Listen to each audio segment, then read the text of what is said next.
Olá, senhoras e senhores. Primeiramente, quero desejar a todos um bom dia e com isso dizer que o diabo é bom, né? Porque bom diabo.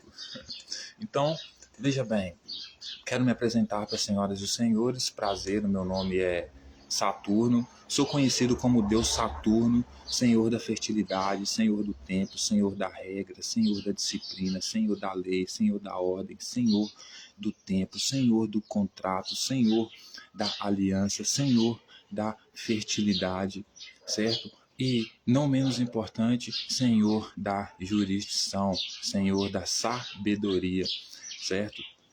E também, senhoras e senhores, quero me apresentar como Satanás, como Satã, como antiga serpente, como o diabo. E quero encarnar todos esses personagens no sentido de que eu me coloco como adversário ao regime de Yahvé, às leis do reino do céu, às leis de Moisés e todos os que a defendem, certo? E o meu partido é outro, o meu partido é romano, certo? O meu partido, ele é romano. E hoje, senhoras e senhores, antes da gente começar a nossa análise, né, eu gostaria de fazer a nossa análise bíblica, né, leitura, análise e reflexão dos textos bíblicos. Eu gostaria de falar com as senhoras e senhores, trazer uma reflexão hoje a respeito sobre a importância da existência, da independência, da autonomia e de fato ser o poder supremo que a Suprema Corte tem que ter. O Supremo Tribunal Federal do nosso país. E para que ao falarmos sobre isso, né, colocarmos sobre a mesa o que nós pensamos sobre isso, eu gostaria de utilizar exemplos que fossem utilizados, exemplos que fossem mais perto da realidade que nós vivemos, né, que ilustrassem melhor a realidade que nós vivemos politicamente no mundo jurídico, no mundo da lei, da ordem, né? Tudo isso dentro da sabedoria de quem? De Saturno, né? Que justamente lida com a lei, com a ordem, né? Com o contrato, com a aliança, né? Então, hoje eu quero falar a importância, né, dos nossos pais, e aqui o meu pai, né, Supremo Tribunal Federal, porque eu sou filho dessa família real, né? O meu papel aqui, né, tanto aqui na base, é informar para os meus pais que estão no topo do poder, o que realmente está acontecendo aqui na base, para que eles fiquem então informados e possam agir. E como um exemplo concreto da realidade, né, que elucida muito bem como é importante ter numa sociedade, é importante para a ordem social você ter um poder absoluto que esteja acima de todos os outros, justamente para você não precisar ficar recorrendo e assim infinitamente nunca ser julgado por causa de um crime, por causa de um crime ou ser absolvido por um infinitamente, entendeu? Então você precisa da importância de um supremo, alguém que vai dar a ordem final, que não existe outra ordem, outro poder acima dele, apenas abaixo dele. E por que eu quero trazer um exemplo real e concreto da realidade que elucida muito bem essa hierarquia de poder que representa justamente a classe dos juízes do Supremo, que é o que? O futebol. Por que eu quero utilizar então hoje a imagem do futebol? Porque o futebol, ele não é só um esporte, ele também é para entretenimento, mas ele também serve para ensinar como funciona a hierarquia social no mundo real, dentro da sabedoria de Saturno, da qual eu venho ensinar, eu venho compartilhar, na verdade, com as senhoras e os senhores hoje. Por quê? Veja bem, nós temos o campo. O que é o campo aqui? Né? Vamos trazer para a sabedoria de Saturno, para a política, para, né, jurisdição, para o mundo jurídico, da lei, da ordem, do contrato. Você tem o campo é a sociedade, o campo, no caso, é a cidade, o estado, me interessa, certo? A cidade aqui, para ser mais especificamente o estado, né? O campo. No campo tem a plateia, O que é a plateia? São cidadãos. Cidadãos. Né? Aí você vai para dentro do campo. Aí no campo você tem os jogadores, lado A, lado B, X e Y, lado direito, lado esquerdo, isso são jogadores, né? No campo, no esporte, mas no mundo jurídico, na sabedoria de Saturno, você tem o que? Né? Deputados e senadores. Por quê? Porque no campo, né, nessa analogia do campo político que eu estou fazendo, eles representam o interesse de quem? Do povo. Então, eles representam interesses de pequenas bolhas. E por último, não menos importante, nós temos outros, claro, personagens importantes dentro do futebol, mas nessa analogia que eu estou fazendo aqui para ser bem mais preciso, né, específico, você tem o juiz. E o juiz, qual que é o papel do juiz? É fazer com que nenhuma regra do jogo seja quebrada.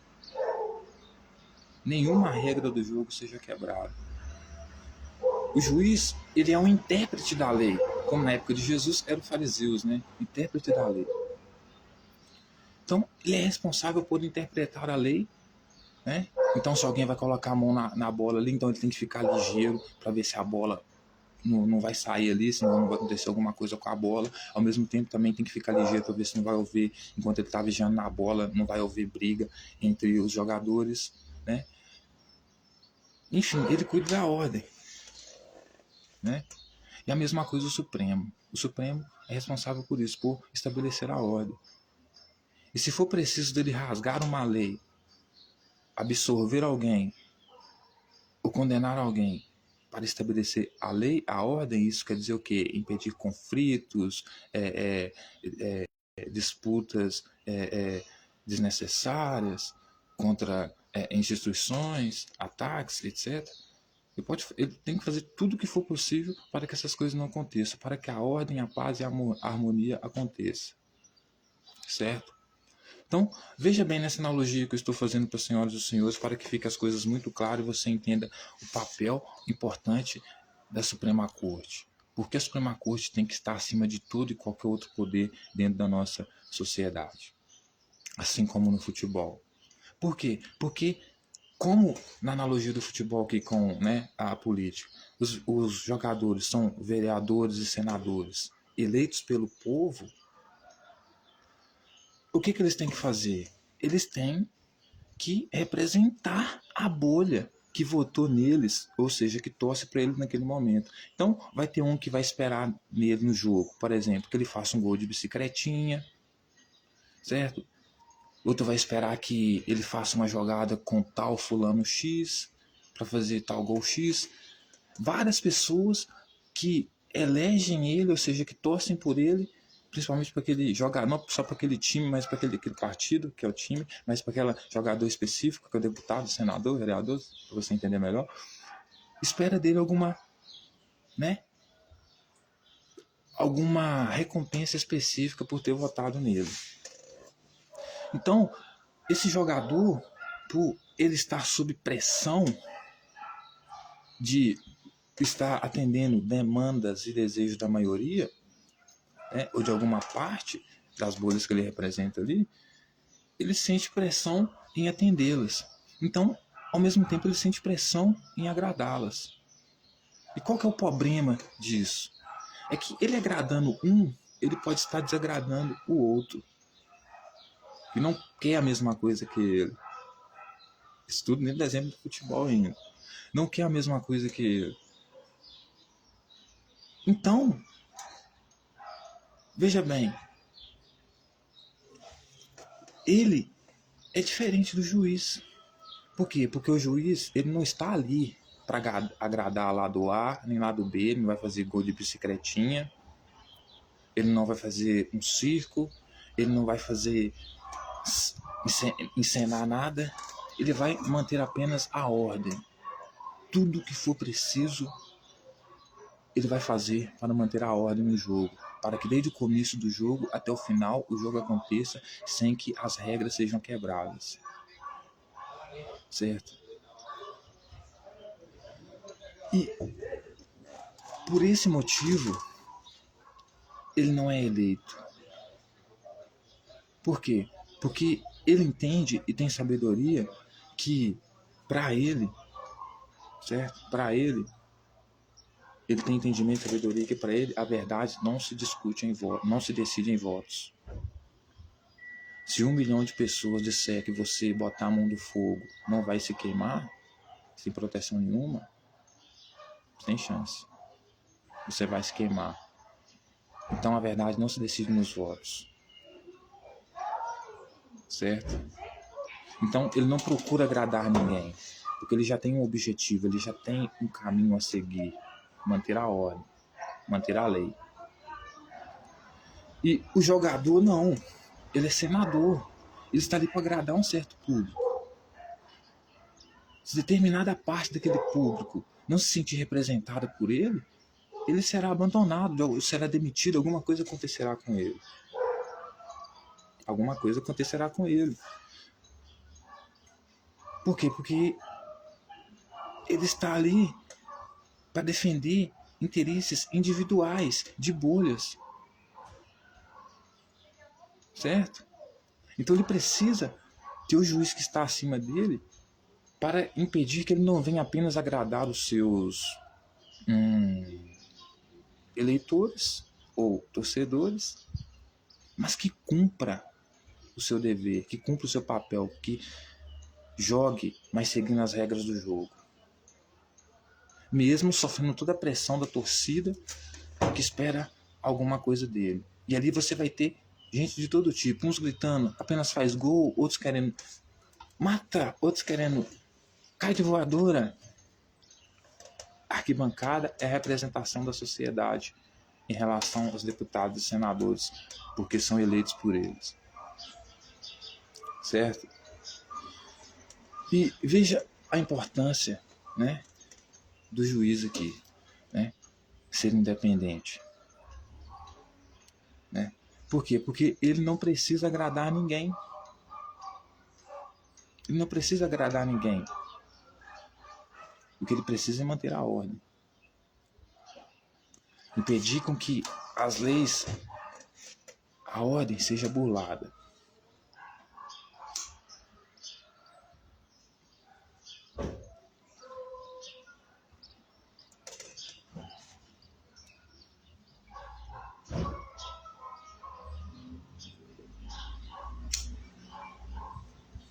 Então, vocês estão conseguindo entender?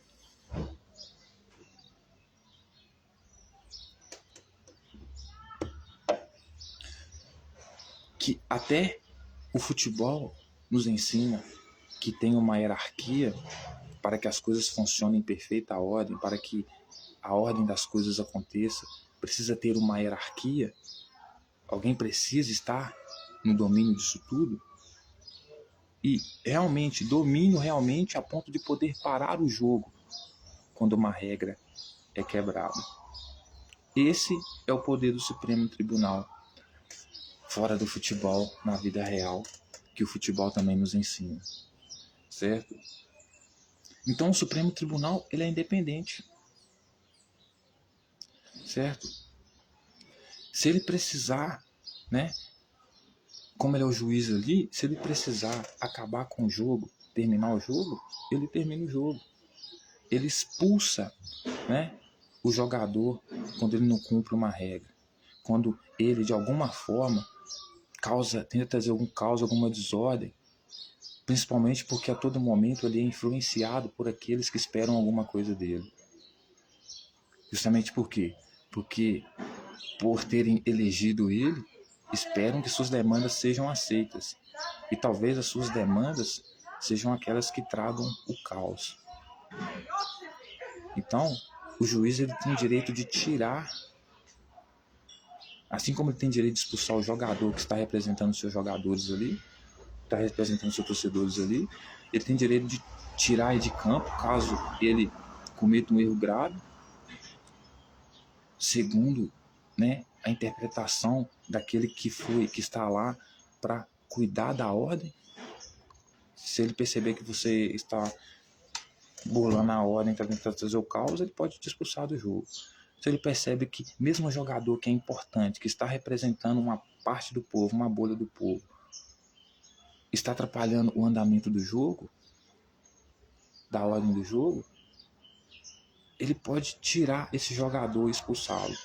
Do mesmo jeito, na vida política, como o juiz, por estar acima, veja, um triângulo, onde o Supremo está em cima, e embaixo você tem os outros dois poderes, legislativo e executivo, certo? Mas o judiciário ele está acima por quê? Porque esses dois poderes, em um certo sentido, por pressão, eles tendem a errar por estar submetidos às bolhas que eles representam, assim como no campo de futebol. Então, caso eles, ao atender essa demanda, está causando caos, por causa de atender a demanda da sua bolha, em todo jogo, causa um caos em todo jogo, no campo, em toda a sociedade, ele pode ser expulso, mesmo estando ali como autoridade. Mas não pelo povo, mas pela autoridade que está acima dele, que é o Supremo. Então, corretamente, quem pode acabar com o poder deles é o Supremo. O Supremo pode fazer isso. Pode. Se isso vier, se eles estiverem utilizando o poder para trazer o caos.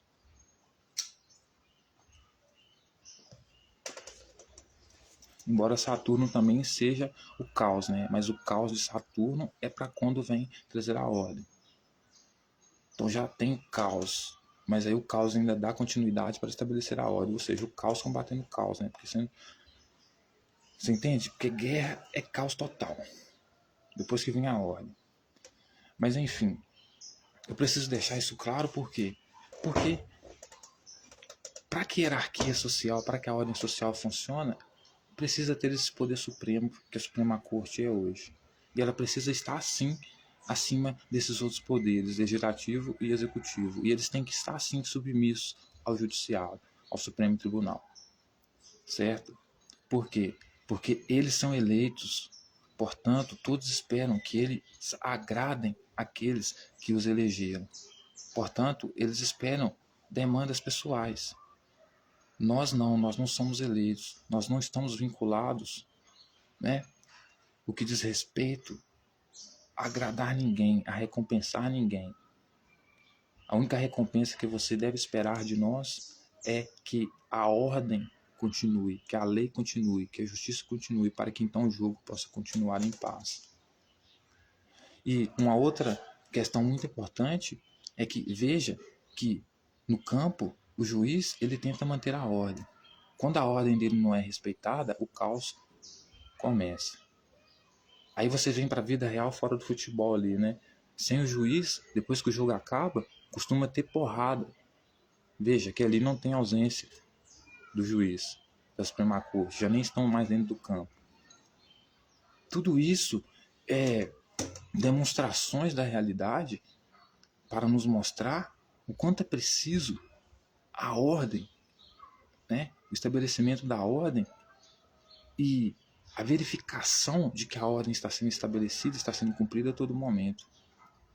Então precisa ter um órgão da ordem suprema, da lei suprema, do poder supremo, certo?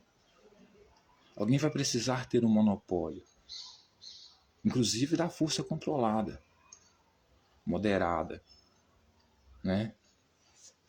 Justamente por quê? Porque você vai ter conflitos. Porque os jogadores, os eleitos, né? Eles estão sempre agradando os seus e desagradando aos outros. Então eles estão sempre em campo de conflito, né? O time A contra o time B, quem coloca a bola dentro do gol, quem acerta uma lei, quem agrada um certo público, quem faz o gol esperado, do jeito esperado, agrada certo público, certo? Então você precisa, né? Como você é esperado de você porque você é eleito, que você atenda a demanda daqueles que te elegeram, não significa que você está atendendo a demanda da maioria, mas assim daqueles que te elegeram. assim como todos aqueles que estão no campo, como torcedores, não torcem para o mesmo time. Então você precisa ter alguém do lado de fora, observando tudo e mantendo a ordem, que esse é o Supremo, desvinculado de ideologia. Então não está torcendo nem para o lado A e nem para o lado B, já tem um lado, e qual que é o lado? O lado é a ordem. Fazer com que a ordem esteja presente para que o jogo vá bem do começo ao fim.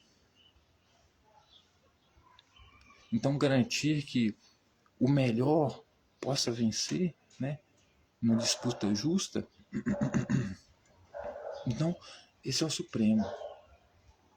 Mas se em algum momento o Supremo percebe que algum daqueles que estão abaixo dele, legisladores, executivos nessa pirâmide, onde o Supremo está no topo, né, está utilizando do seu poder, como a gente viu, por exemplo, muitos fazerem, né, para deturpar a lei, a ordem, incitar pessoas contra o juiz, contra a Suprema Corte, que é justamente quem está mantendo a ordem, quem vai manter a ordem. Não estou dizendo que ela é perfeita, mas esse é o papel dela. Retira a Suprema Corte e você não tem mais hierarquia social. Certo? Eu não acredito, né, numa ordem social sem uma hierarquia forte, potente, poderosa realmente, que realmente decida as coisas. Esse é o poder do Supremo. Né? Então você tira o juiz do jogo, você tira a credibilidade do juiz no jogo, você acaba com o jogo. Os jogadores brigam, os senadores e deputados brigam, porque não entendem a ordem, não entendem a hierarquia, brigam. Por quê? Porque estão defendendo aqueles que supostamente pagam seu salário, estão lá e estão defendendo o interesse deles. Mas o interesse que ele representa é o interesse apenas de uma bolha. Não é o interesse do país todo. É apenas de uma bolha. E cada um deles representa uma bolha. Tem um grupo de pessoas que torcem especificamente para eles, que votariam especificamente neles. Muitas vezes não porque ele é bom, talvez porque é bonito, talvez porque é forte, talvez porque várias coisas. Certo? Então, essa analogia com o jogo de futebol, com o futebol, né, na nossa hierarquia social de poderes, é muito relevante de ser observada, comparada dentro de uma analogia assim, mais lógica e mais comparativa e coerente, né, com o jogo. Então, o campo de futebol é isso que você tem. Você tem a torcida, né, que por um lado, né, no campo político, representa o povo. Então ali você tem o vendedor de sei lá o que na arquibancada, etc e tal, representa o povo. Lá dentro do campo você tem os dois jogadores, os dois times, quer dizer, os dois times, cada um representa parte, não todo, né? Parte daquele grupo grande que se encontra ali, né? E o que eles, na verdade, estão representando, né? É o que? Não é o interesse da maioria, como um todo. É o interesse daqueles que os colocaram ali, etc. E esperam deles um comportamento específico, que agrade especificamente a eles. E talvez, né, esse comportamento, por exemplo, tem um jogador ali que tem um torcedor dele que espera que ele talvez agrida outro torcedor lá, que não gosta dele, ou que cometa qualquer outro crime ali, né? E se você não tem, né, o juiz ali, né, para parar aquele representante do povo, entre aspas, mas que na verdade está representando uma bolha, que os senadores e os deputados representam, porque são eleitos não pela maioria, mas por uma parte da população, por uma bolha. Se você permite que não tenha juiz que não está ali defendendo o interesse de ninguém a não ser o interesse da ordem social, né? O que vai acontecer? Né? Vai ter todo tipo, né, de desordem ali, de causa ali. O jogador vai colocar a mão na bola, a bola vai sair, não vai respeitar, vai xingar o parceiro lá, certo? vai brigar com o parceiro lá, certo? A torcida também vai quebrar o pau, certo? Então, assim, veja que, mesmo no campo de futebol que representa a hierarquia social, se o juiz não tem credibilidade e não é respeitado, o jogo não vai para frente, o jogo termina, acaba, porque sem hierarquia nada vai para frente. Né? Mesma coisa na vida real. Se o Supremo não é respeitado, né?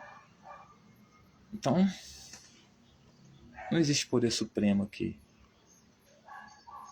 Então todo mundo tem o poder supremo, todo mundo faz o que quer. Né? Aí o que vai acontecer? A maioria dos torcedores, né, nesse jogo de futebol da vida real, né, que votaram naqueles tais senadores lá, é uma classe mais rica, né, não tem juiz. O que vai acontecer? Eles vão comprar o jogo e quem vai sair beneficiado do jogo vai ser apenas os seus eleitos. Né? Mas se você tem juiz, você não precisa se preocupar com isso. Porque desde que haja uma disputa justa entre os dois grupos que defendem os dois lados da sociedade, né? Se eles têm uma disputa justa, então você consegue, né, chegar ao final do jogo, né, sem roubar ou né, promover um grupo específico, sem sacanear o jogo. Mas o jogo jamais tem como continuar e dar certo se ele não tiver um juiz, que é o cara que pode parar o jogo, pausar o jogo, continuar o jogo, acabar com o jogo, dar a vitória ou dar a derrota quando quiser. Por quê? Porque ele é respeitado, ele é confiável para estabelecer o papel que lhe foi dado. E qual que é o papel que lhe foi dado? Estabelecer a lei e a ordem. Mas, Tchelão, estabelecer a lei e a ordem depende da circunstância também, né? Sim. Então, isso significa dizer que se ele precisar rasgar alguma lei, né? Que é rasgar no sentido de não cumprir aquela lei ou modificar aquela lei, dependendo da circunstância do momento, para promover a ordem, ele pode fazer isso. Porque ele é o juiz, ele é o Deus. Esse é o Supremo Tribunal, esse é o juiz no campo de futebol. Certo? Ele realmente tem todo o poder. Isso precisa ser respeitado. Certo? Então, senhoras e senhores, dito isso, eu gostaria de dizer que esse sendo o nosso ano, o ano de Saturno, o ano da lei, o ano do contrato, o ano da ordem, eu diria a nova ordem, é um ano em que os juízes, Saturno estará no topo. Não que nunca estivesse, mas estará de novo para lembrar a todos de que a lei é o que precede a ordem. Também a ordem é o que precede a lei. Então, lei e ordem andam caminhando de mão dadas. Caminham de mão dadas. E precisam ser respeitadas. Precisam ser seguidas. E entender o que é lei é entender o que é ordem. Entender o que é ordem é entender o que é lei. Entender o que é ordem é entender que existe hierarquia. Um poder vai sim mandar mais do que o outro. Certo? Ele precisa mandar mais do que o outro. Mas para que ele mande mais do que o outro, ele não pode ser eleito. Porque se ele é eleito, ele se torna responsável por defender o direito não da maioria, mas de uma bolha que o elegeu. Então, quando ele é eleito, ele faz parte de ideologias que comprometem a sua servidão não para o bem da hierarquia social, né, ou pela ordem social, mas sim pela defesa do bem de pessoas individuais, de grupos individuais.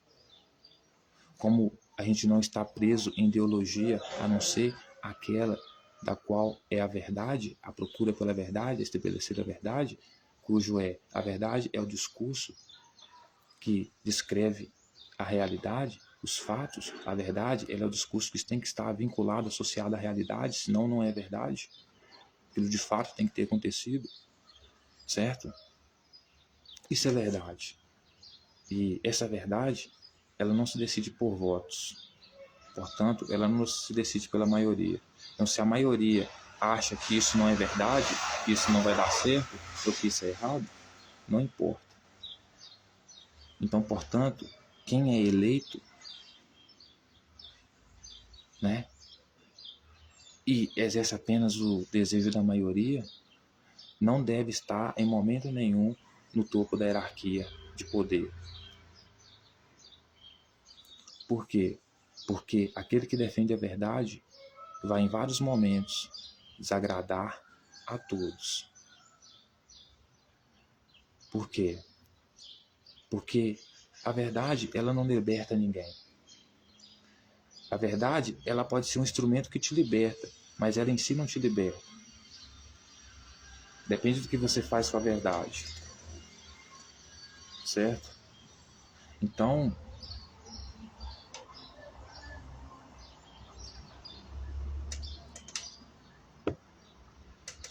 é necessário deixar claro o poder que o Supremo tem e sempre terá. Ou então podemos todos voltar a viver como caçadores-coletores e está tudo bem. Eu não topo.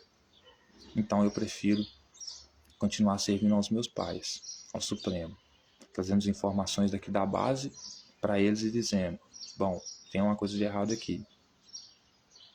Como dizemos, tem pessoas que estão sendo presas por utilizar drogas, enquanto, entendeu?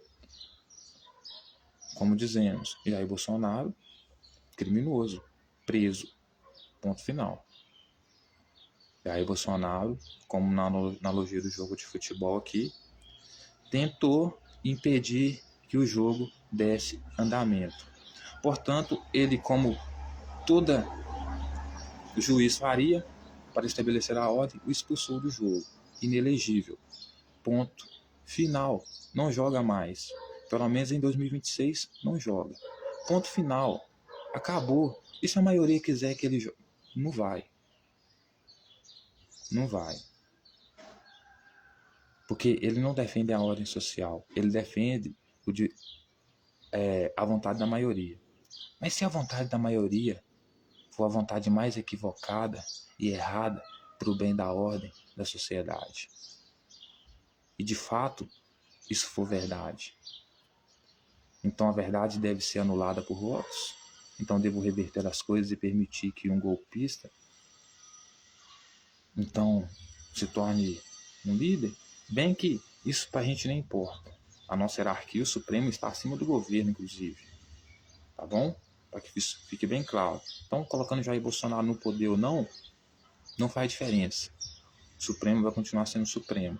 E outra coisa, muito importante que eu queria dizer aqui, certo? Além do Supremo continuar sendo Supremo, ele ainda vai continuar exercendo a mesma tarefa que um juiz no jogo pode exercer. Tá? Você é jogador, você é representante do povo. Mas se você quebrar qualquer ordem, você vai ser expulso do jogo. E ponto final. Porque o expulso do jogo não são os jogadores, não são os torcedores, mas sim os jogadores. Torcedores quando brigam entre eles lá, outra coisa na questão de sociedade. Mas dentro do campo, onde se decidem as coisas, para todo o povo, se quebrar a ordem, será expulso.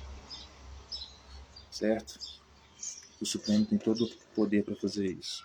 Então, para terminar aqui o meu apoio, né, e ao Supremo, eu gostaria de dizer também que todo o meu amor é incondicional pelo Supremo Tribunal. Também o meu amor pelo Supremo Tribunal Federal é supremo.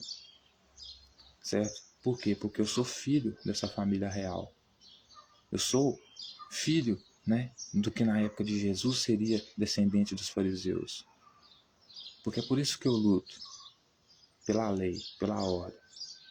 pela interpretação da lei, papel dos juízes, que inclusive estão sim acima da lei, porque se a sua lei vier trazer a desordem social segundo a realidade que os juízes ali estão inseridos prevê que pode acontecer, então essa lei pode ser imediatamente abolida, se ela for inconstitucional. Tanto que na época de Jesus, né, você poderia se circuncidar, mas não poderia, por exemplo, matar uma mulher adulta. Tanto que os escribas não mataram, né? Jesus queria que matasse, enfim, mas não mataram. Mas enfim, por quê? Porque nós podemos, mesmo que a lei seja antiga, etc e tal, nós devemos adaptar aquela lei ali na realidade, certo? Nós que vamos fazer isso. Então nós podemos mudar a lei se quisermos, desde que isso mantenha a ordem social. Tudo se trata da ordem. O que eu vou fazer para manter a ordem? Não importa. Eu posso fazer. Eu tenho legalidade para fazer, desde que eu seja o Supremo. Certo? Porque sem ordem não existe sociedade. Enfim, dito isto, senhoras e senhores,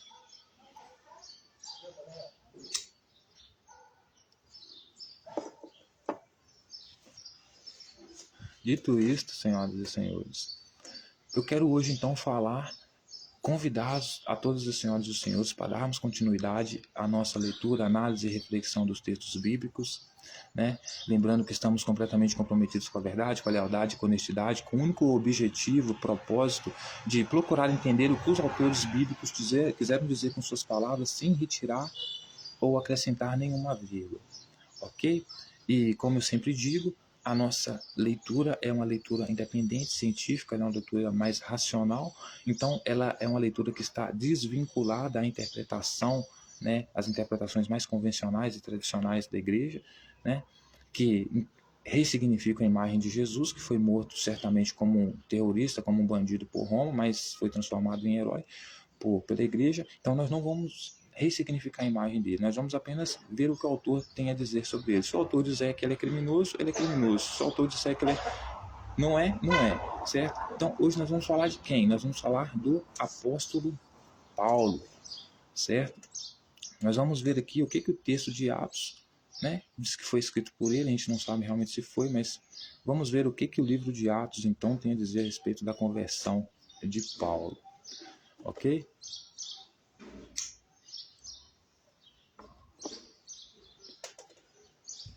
Lembrando, como sempre, que a figura de Satanás e a figura de Saturno são apenas arquétipos e símbolos. Servem apenas como significados arquétipos e simbólicos na minha pessoa, entendeu? Apenas isso.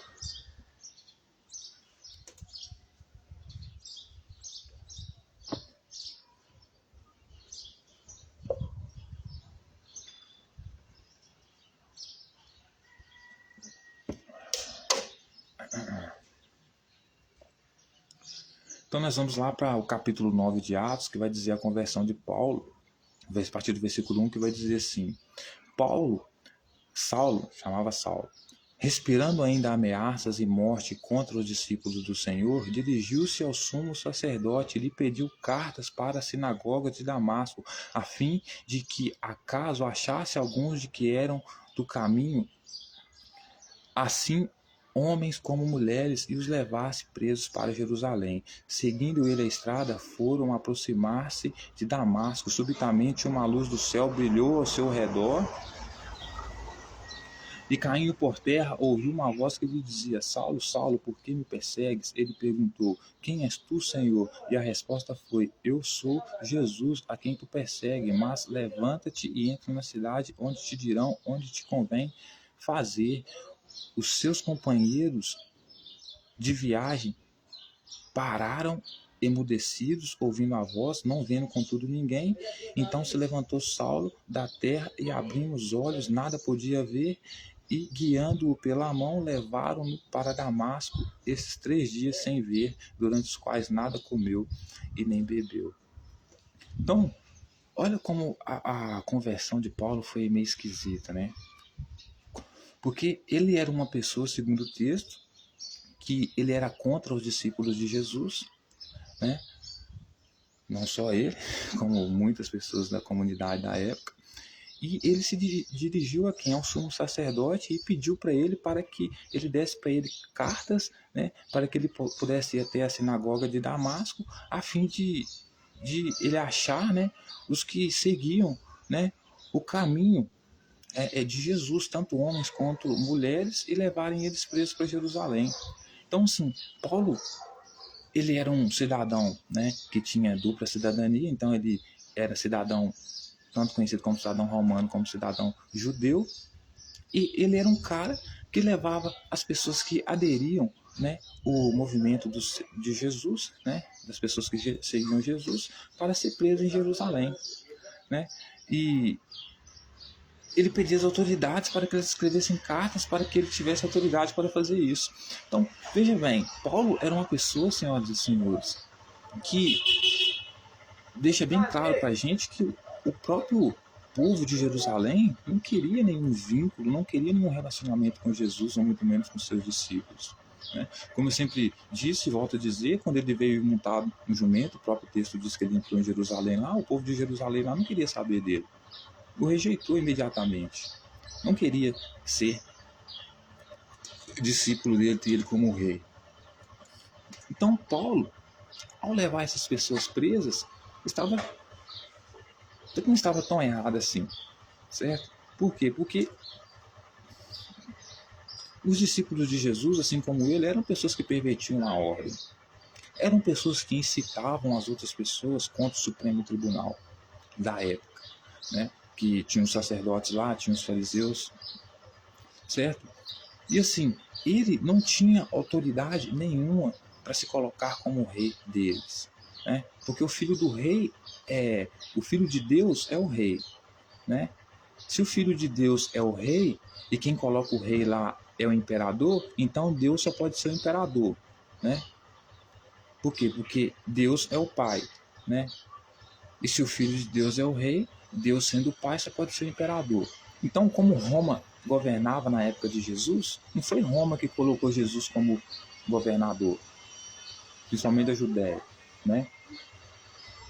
Então, ele não era filho de Deus nesse sentido, né? Político-religioso. O máximo que ele era filho de José, filho de um camponês, né? Então, ele não tinha autoridade, né? O povo que seguiu ele, por algum motivo seguiu ele, que o texto vai dizer depois que eram 144 mil, né, marcados com o nome dele na besta, ó, com o nome dele, porque ele era a própria besta, né, era o que? Era 144 mil virgens. Então tinha 144 mil virgens lá que decidiam aceitar ele como rei. Mas o resto da população, não.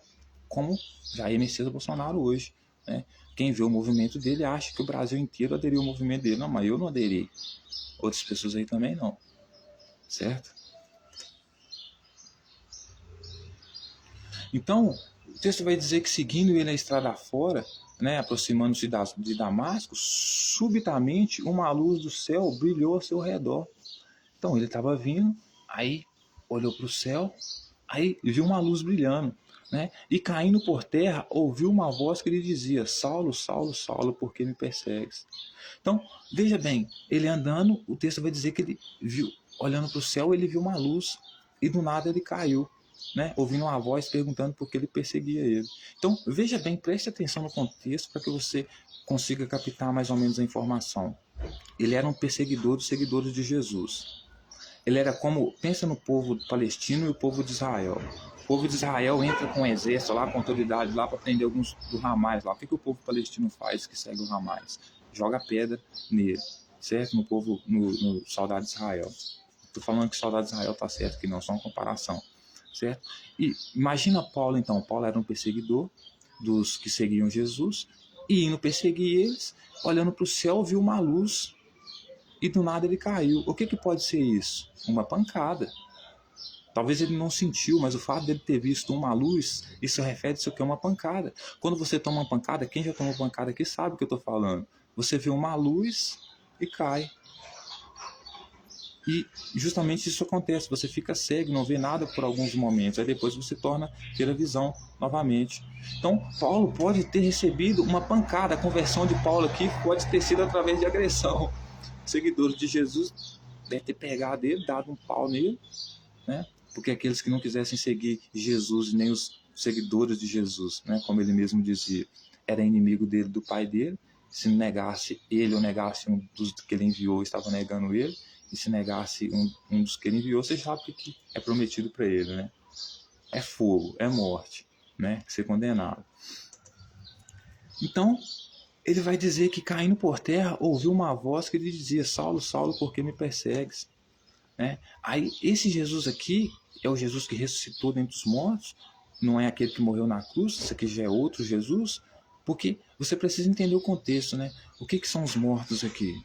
Os mortos são os pecadores. Por quê? Porque na tradição, no que Jesus prega, eles são considerados mortos, porque eles já pecaram desde Adão e Eva, então precisa ser, né, nascer de novo, né?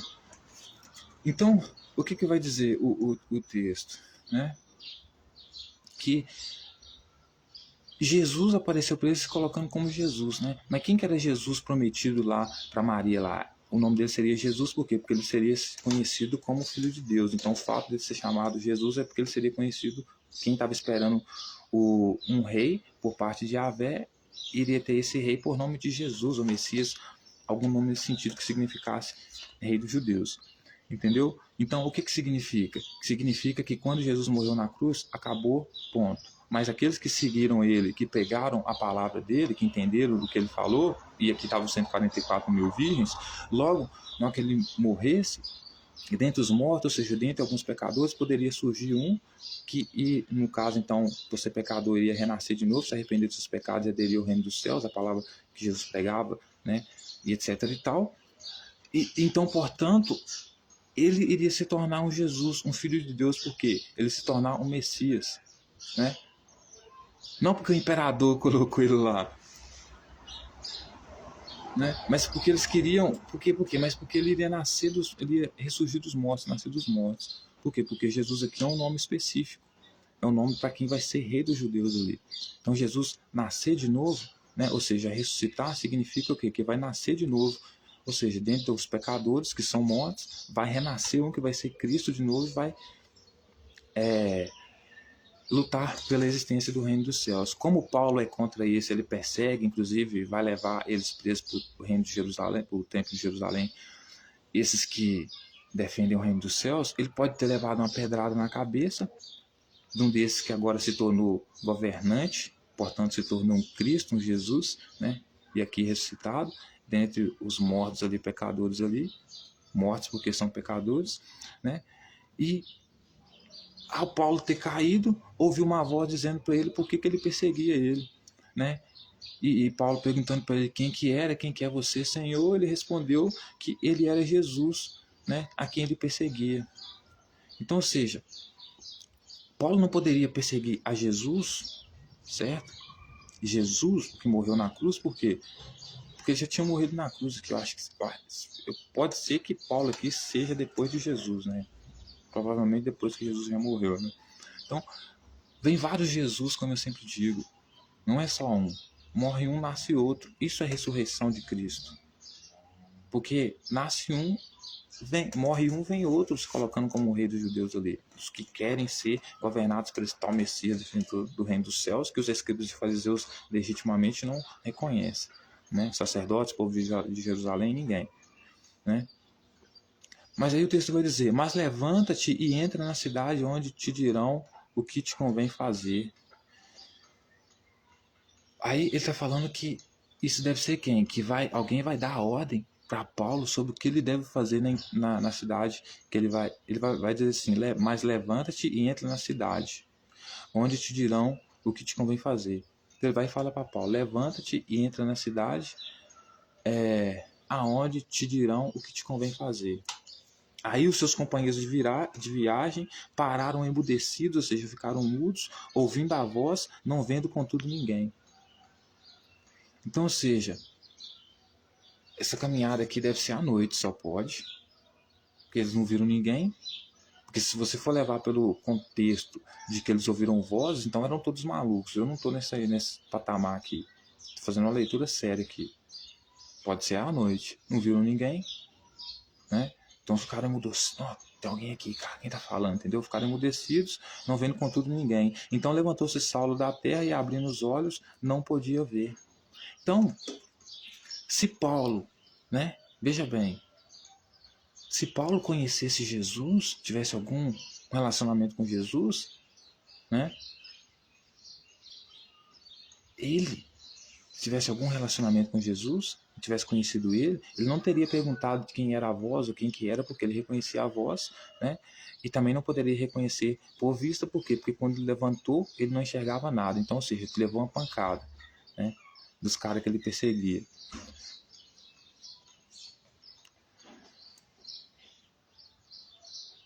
E guiando pela mão, levaram para Damasco. Esteve 3 dias sem ver, durante os quais nada comeu nem bebeu. Então ele ficou 3 dias em Damasco, sem comer, né, e sem beber, sem poder ver também, né? Com certeza falando para as pessoas lá que um suposto Jesus pegou ele na pancada lá, e só viu, a única coisa que ele lembra é que o sol, que viu uma luz na frente dele no céu e caiu, e do nada ouviu uma voz, certo? Então, ou seja, provavelmente ele estava vindo com seu, embora o texto não diga, mas a gente pode, né, deduzir porque ele vinha numa caminhada perseguindo, né, os seguidores de Jesus. Então, nessa caminhada ele poderia estar caminhando durante a noite, pode ser, ou quase anoitecendo, ou com uma visibilidade ruim, qualquer coisa nesse sentido. Então, ele veio, né, aí viu uma luz lá, caiu no chão, talvez tomou uma pancada, pode ser isso. Viu a voz falar com ele, mas não conseguia ver quem que era, porque não podia ver nada, certo? Aí depois foi embora, né? Aí ficou lá 3 dias sem poder ver, né? Sem comer, sem beber, né? Ou seja,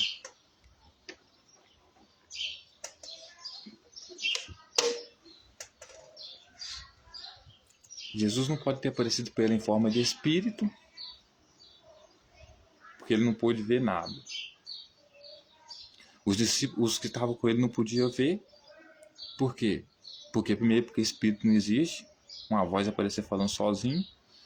E segundo, que eles não viram porque estavam incapacitados de ver. Então poderia ser o cenário da hora, poderia estar à noite, né? Então ficaram todos eles com medo lá, né? Porque todos eles estavam junto com Paulo, né? Aí eles pegaram e levaram Paulo, certo? Socorreram ele. Mas o que eu quero dizer até aqui é que a conversão dele é o seguinte, senhoras e senhores. Os caras pulou nele e deu um pau nele. Isso que foi a conversão dele. Se ficou com medo, perseguiu os caras, o seguidor dos caras de Jesus, desse Jesus ressuscitado, né? Que era um outro rei, que era o mesmo Jesus que havia morrido, que era igualzinho o outro Jesus que havia morrido lá, né?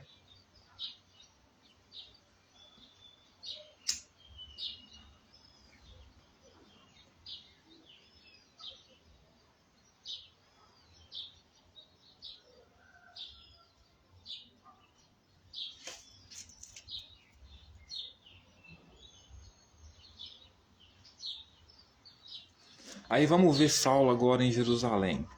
Então, agora ele vai voltar para Jerusalém. Tendo chegado a Jerusalém, procurou juntar-se com os discípulos. Todos, porém, temiam, não acreditando que ele fosse discípulo. Então, ou seja, Paulo agora resolve voltar para Jerusalém e se encontrar com todos os discípulos lá, certo? Ou seja, ele perseguiu os discípulos, levou um pau no meio do caminho lá, né? Aí voltou e resolveu, né, ir falar com os discípulos, né? Juntar-se com os discípulos. Só que todos os discípulos ficaram com medo, por quê? Porque acreditavam que ele não fosse discípulo, né? Talvez eles sabiam que ele era um perseguidor dos discípulos, entregavam os discípulos para as autoridades. Porque é isso que Jesus falava, né? Quando eu morrer, vocês vão ser entregues pelas autoridades por defender o meu nome e o que eu defendo, né? Então, ou seja, qualquer pessoa que pudessem chegar perto deles, provavelmente eles ficavam com medo, porque sabiam que alguém poderia estar interessado em entregar eles à autoridade, né? Porque Judas chegou perto deles fingindo que fazia parte do movimento, mas queria, na verdade, entregar Jesus. Então, por que isso não poderia acontecer de novo, né? Então, ficavam com o rabo entre as pernas. Porque é assim que todo criminoso fica, né? Mas Barnabé, tomando consigo, levou aos apóstolos e contou-lhes como ele vira o Senhor no caminho. E estes lhe falara e como Damasco pregara ousadamente em nome de Jesus. Então, veja bem, aí estava lá Barnabé, né? Aí levou apóstolo, esse Saulo aqui até os discípulos, né? E contou para eles como ele vira o Senhor no caminho. Só que tem um problema, Paulo não viu o Senhor no caminho. Enquanto ele estava vindo, ele não viu o Senhor. Então, veja como eles mentem. Barnabé mentiu para os outros discípulos, porque Paulo não viu o Senhor no caminho. Ele não viu, ele ouviu. Ele não podia ver. Ele ouviu enquanto ele estava no caminho, né, para Damasco. Né? Mas agora ele já tá em Jerusalém, né?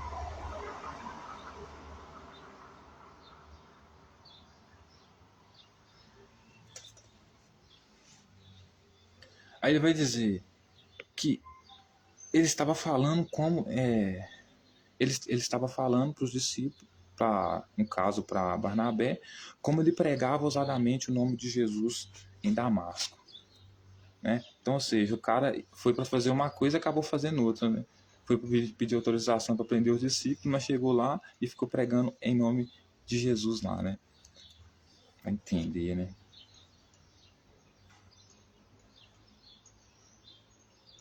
Aí o texto vai dizer: estavam com eles em Jerusalém, entrando e saindo, pregando ousadamente em nome do Senhor. Então, ou seja, os discípulos juntaram com Paulo e começaram agora a pregar em Jerusalém em nome de Jesus, né? Então, ou seja, Paulo agora se juntou à patota, né? Deve ter levado uma surra lá, né? Se juntou à patota agora porque ficou com medo e começou a pregar em nome de Jesus. Ó, se arrependa, hein? Paulo acabou de tomar uma coça no meio do caminho ali porque perseguia nós, hein? Vocês vão continuar perseguindo nós ou o povo de Jerusalém? Porque, como eu já disse aqui, o povo de Jerusalém não suportava os discípulos, muito menos Jesus. Não queria saber deles, né? Então, com certeza, eles ficavam pregando o nome de Jesus lá, né? Aí, ó, esse aqui se arrependeu, hein?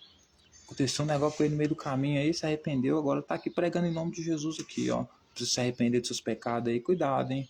Não arrepender dos seus pecados aí homossexual, porque é isso que eles eram, né? Evangélicos doidos, né? Igual aquele evangélico doido. Por que ninguém gostava de profeta, né? No povo de Jerusalém, né? Se arrependa homossexual, mulheres adúlteras, vão todo mundo pro inferno, vai morrer, o reino de Javé tá vindo, o reino dos céus tá vindo, né? O pessoal ficava louco, né, mano? Que Yahvé o quê, mano? Manda esse cara vazar daqui, tá louco? Oxe, Yahvé, filho de Deus, é meu ovo. Rei, rei, rei. Que rei o quê? Aí o texto vai dizer: falava e discutia com os helenistas, mas eles procuravam tirar-lhe a vida. Tendo, porém, isto chegado o conhecimento dos irmãos, levaram-no até Cesareia e dali o enviaram para Tarso. Então, para você ver, todo lugar que esse pessoal tá, né, que esses evangélicos doidos estão, eles causam confusão, né? Os seguidores de Jesus na época de Jesus não era diferente. Então, Paulo agora arrumou mais um para a tropa. Paulo agora tava arrumando até discussão lá, né, com os helenistas lá, né? Porque estava pregando em nome de Jesus, né? Com certeza estava falando que Jesus era rei, que ele ia vir para ser rei, estava vindo Cristo aí, né? Que ia vir ser rei dos judeus aí, etc e tal. O pessoal caca, não quer saber, entendeu? Tendo, porém, chegado ao conhecimento dos irmãos, etc e tal. Aí a igreja cresce, né? A igreja, na verdade, tinha luz por toda a Judéia, Galiléia e Samaria, edificando-se e caminhando no temor do Senhor e no conforto do Espírito Santo, e crescia em número. Então, Paulo fazendo as igrejas crescer, pregando em nome de Jesus, convertendo todo mundo em nome de Jesus lá, contando que viu, mas na verdade nós sabemos que ele não viu porra nenhuma, né? Ele simplesmente ouviu, talvez levou uma pancada lá, não sabia nem quem tinha falado com ele. O cara simplesmente apareceu, falou com ele que era Cristo lá, ele acreditou. Vai saber, né? Talvez nem foi tal Cristo ressuscitar, vai saber, mas eu acredito que o Cristo ressuscitou sim, no sentido de nascer um novo rei dos judeus, dentre aqueles que eles consideram pecador, etc e tal, né?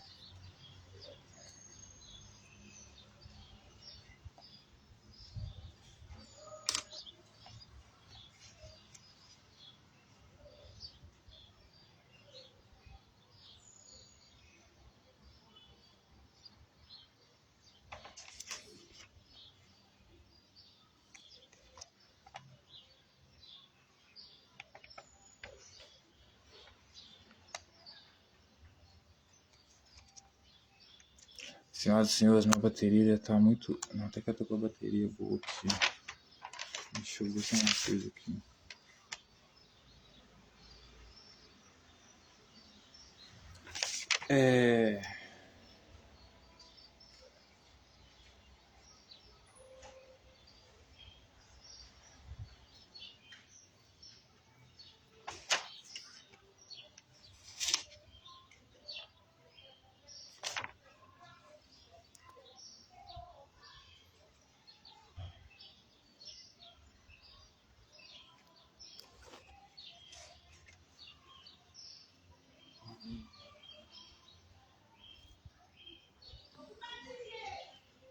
Tá, você só procurando aqui, senhoras e senhores, insurreição, ver o que é uma importante para ler aqui.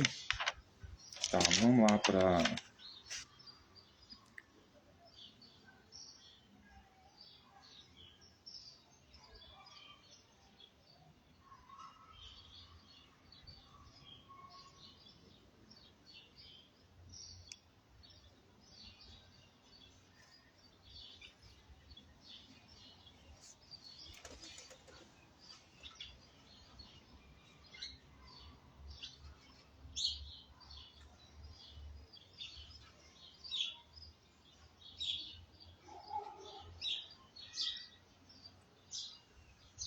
Então tá, vamos lá. Então,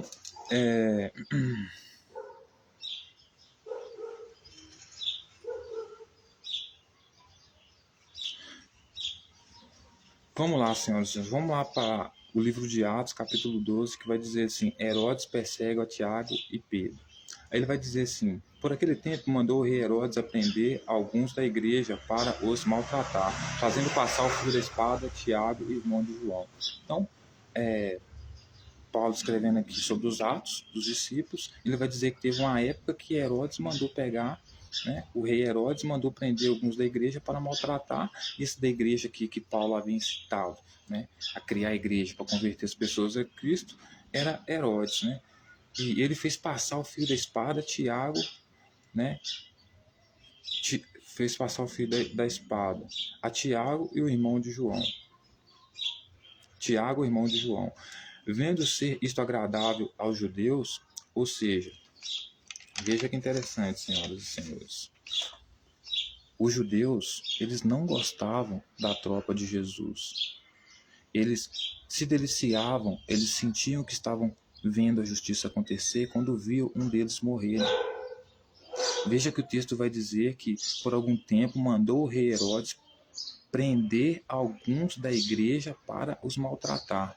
Quem que ele era esses alguns da igreja? Era tanto esses loucos como Paulo, como João, Lucas, que vinham empurrar a goela abaixo das pessoas que Jesus era o Salvador, que Jesus era o rei deles. Coisa que eles não queriam. Eles eram obrigados? Não eram, senhoras e senhores. Então, mandou prender eles, certo? Fazendo passar eles ao fio da espada. Ou seja, mandando matar eles. Por que mandaram matar eles? Porque isto, né, era agradável aos judeus. Ou seja, tanto os judeus de Jerusalém quanto os judeus dos outros lugares, ao verem esse movimento de Jesus, né, crescer, impondo às pessoas que o seguissem, né, os tratassem como deuses, né, porque é isso que Jesus queria, né, que tratassem como Deus, que seguissem eles, que aceitassem eles, que se submetessem a eles, né, eles não gostavam, eles não queriam saber de Jesus como o rei deles, né. Então, como os discípulos de Jesus e como o exército de Jesus lá de 144 mil virgão lá, que com certeza fazia parte dessa igreja aqui, que Paulo está descrevendo aqui, dentre eles, os judeus, eles queriam mesmo era ver esses discípulos de Jesus que estavam seduzindo todas essas pessoas, né, serem mortos à espada, para vocês verem como o próprio povo judeu odiava os cristãos, né, porque na verdade não eram cristãos, eram judeus na época, né, de Jesus, né, odiavam eles, não gostavam deles, né? Por quê? Porque eles eram basicamente todos pró-Roma, né? Seguiam a lei de Moisés, mais ou menos, porque, né, praticavam circuncisão, mas não matava a mulher adúltera. Agora o povo de Jesus, né, como Saulo e os discípulos, já não poderia praticar circuncisão, mas, né, poderia, né, matar a mulher adúltera, ou não poderia adulterar, e a mulher adúltera tinha que ser presa e morta, porque é isso que manda a lei. Isso aí podia, né? E não eram nem autoridades legítimas para fazer isso, não eram nem entendidos da lei, né? Não eram nem fariseus, nem estudaram, né? Cresceram fazendo isso, né? Aí prosseguiu, prendendo também a Pedro, e eram os dias dos pães asmos. Tendo feito prender, lançou no cárcere, entregando aos 4 escoltas de 4 soldados, cada um para guardarem, tensionando apresentá-lo ao povo depois da Páscoa. Pedro, pois, estava guardado no cárcere, mas havia oração incessante a Deus por parte da igreja a favor dele. Quando Herodes estava a apresentá-lo naquela mesma noite, Pedro dormia entre 2 soldados, acorrentado com 2 cadeias e sentinelas à porta aguardavam no cárcere. Eis, porém, que sobreveio um anjo do Senhor, uma luz iluminou a prisão, e tocando ele o lado de Pedro, o despertou, dizendo: levanta-te depressa. Então as cadeias caíram-lhe das mãos. Disse-lhe o anjo: cingi-te a calça das suas sandálias. E ele assim fez, e disse-lhes mais: põe a tua capa e segue. Então, ou seja, eles estavam presos, eles eram considerados criminosos, né? Você vai ter sempre uma parte da população que vai achar que certas pessoas, apesar de serem criminosas, são, né, pessoas leais e heróis. Você vê isso no movimento bolsonarista. Tem gente que acha que, por exemplo, o Bolsonaro é líder, e não é. O cara não é uma pessoa a ser seguida, certo?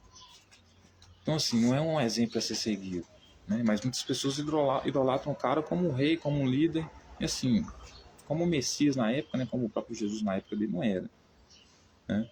Então,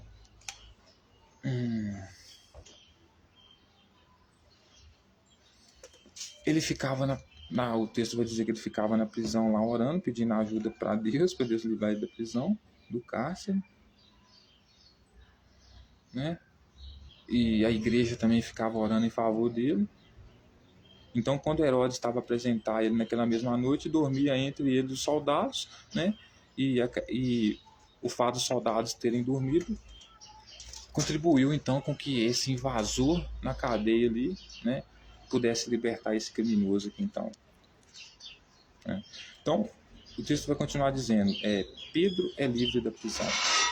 Aí ele continua dizendo assim: então saindo, o seguia, não sabendo que era real o que se fazia por meio do anjo, parecia-lhe ante uma visão. Então Pedro não acreditava o que estava acontecendo. Ele correndo com o anjo, imagina ele fugindo, né? Porque um dos defensores do regime de Abel invadiu a prisão e resolveu libertar ele. Então ele fugindo com o anjo, que segundo o texto, que ele nem acreditava que ele estava acontecendo, achava que aquilo ali era uma visão, né? Às vezes era, né? Foi só um sonho, vai saber. Depois de terem passado a primeira e a segunda sentinela, chegaram ao portão de ferro que dava para a cidade, o qual lhes abriu automaticamente, saindo, enveredaram por uma rua, e logo diante o anjo se apartou dele. Então, ou seja, o anjo entrou na cadeia, libertou o cara, os caras vieram correndo dentro da prisão, né? Aí, chegando no final da prisão, conseguiram escapar. Aí o anjo que havia libertado ele meteu o pé, picou a mula e deixou ele sozinho. Ok. Então Pedro, caindo em si, disse: agora sei verdadeiramente que o Senhor enviou um anjo e me livrou da mão de Herodes e de toda a expectativa do povo judaico. Então veja bem, Pedro vai dizer que a expectativa do povo judaico era o quê? Prender ele, prender Jesus, prender Paulo, prender Tiago, prender todo mundo. Por quê? Porque era um bando de gente louca. Você tem que entender que eram pessoas loucas, que os próprios judeus não adoravam, não aceitavam eles. Aí você vê se tão idiotas, porque eram burros, né? essa extrema-direita era tão burra como na época de Jesus, como os seguidores dela, como é hoje, como os seguidores de Jair Messias Bolsonaro, como se fosse o Jesus dele, né, Messias à toa, né, levantam lá a bandeirinha de Israel sendo cristãos, né? Ou seja, o pessoal nunca leu a Bíblia, né? Porque se lesse, sabia que o que o judeu queria mesmo era descer-lhe o cacete. Porque vinha pegar uma autoridade que ninguém deu a ele. Filho de rei é um caralho, filho de Deus é um caralho, porque filho de Deus, eu já falei aqui que é o rei. E o filho de Deus, por ser o rei, né? Deus só pode ser o imperador, que é o que coloca o rei. Jesus não tinha nenhum pai ou patrocinador, imperador nesse sentido para ele ser rei. O máximo que o pai dele era, né? Era o quê? Um camponês normal, né? Então a expectativa do povo judaico era acabar com a raça dele, né? E lembrando que Herodes governava para Roma. Por quê? Porque esse povo judaico era pró-Roma, né? Queria saber de quem estava trazendo o reino dos céus desde Moisés um caralho. Segui algumas vezes lá, mas as que eram seguíveis e praticáveis, né? Por exemplo, quer fazer circuncisão?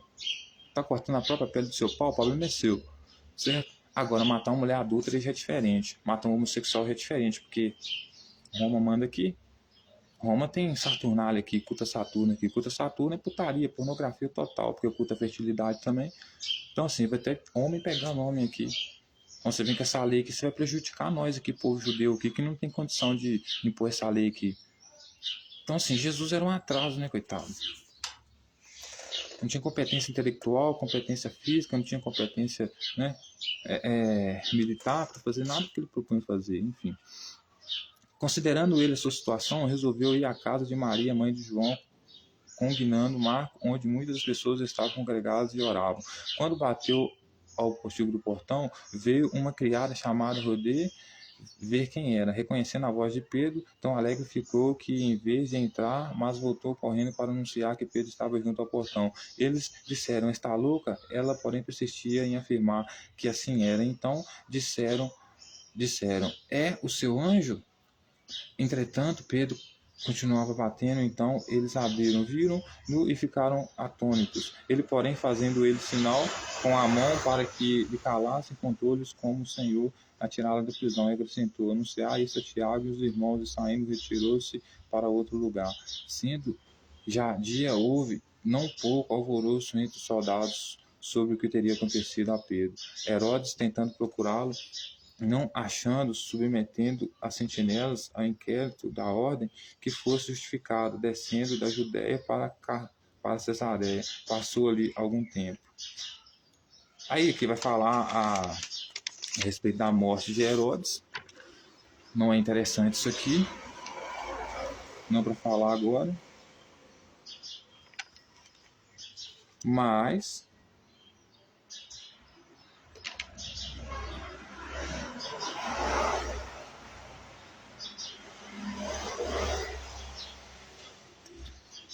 vou só ver aqui quantos que eu tenho de bateria aqui.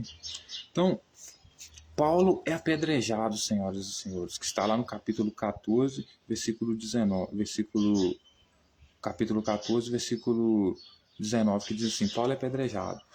Sobrevieram, porém, os judeus de Antioquia, quer dizer, e Icônio, e instigando as multidões e apedrejando a Paulo, arrastaram-no para fora da cidade, dando por morto. Rodeando, porém, os discípulos, levantou-se e entrou na cidade. Rodeando, porém, os discípulos, levantou-se e entrou na cidade. No dia seguinte partiu para Barnabé, para Derbe. E tendo anunciado o evangelho naquela cidade, feito muitos discípulos voltaram para Listra, Icônio e Antioquia. E fortalecendo as almas dos discípulos, exortando-os a permanecer firmes na fé e mostrando que através de muitas tribulações nos importa entrar no reino de Deus, e promovendo-lhes em cada igreja a eleição de presbíteros depois de orar com Jesus, encomendaram o Senhor em que haviam crido. Atravessando para Pisídia, dirigiram-se e tendo anunciado a palavra em Perge, desceram a Atália. E dali navegaram para Antioquia, tendo sido recomendados à graça de Deus para obras que haviam já cumprido. Ali chegado, reunia a igreja, relataram quantas coisas fizeram Deus com eles e como abrira os gentios a porta da fé, e permaneceram não pouco tempo com os discípulos. Então, veja bem, senhoras e senhores, Paulo é apedrejado, certo? Então, vieram sobre Paulo os judeus de Antioquia e Icônio, instigando as multidões e apedrejando a Paulo, arrastando-o para fora da cidade, dando por morto. Então, ou seja, as pessoas, senhoras e senhores, elas odiavam esse movimento seguidor de Cristo na época, que vinha pregar esse reino de Deus, do qual o reinado ia ser um Cristo, um Messias, né? Você vê que os próprios judeus não queriam saber disso. Os judeus expulsaram o cara da cidade. Era isso que acontecia com eles. As autoridades, tanto as autoridades quanto os povos, expulsavam eles da cidade. Porque eles vinham forçando a barra, pregando o evangelho, chamando todo mundo de pecador, arrependa, senão você vai morrer.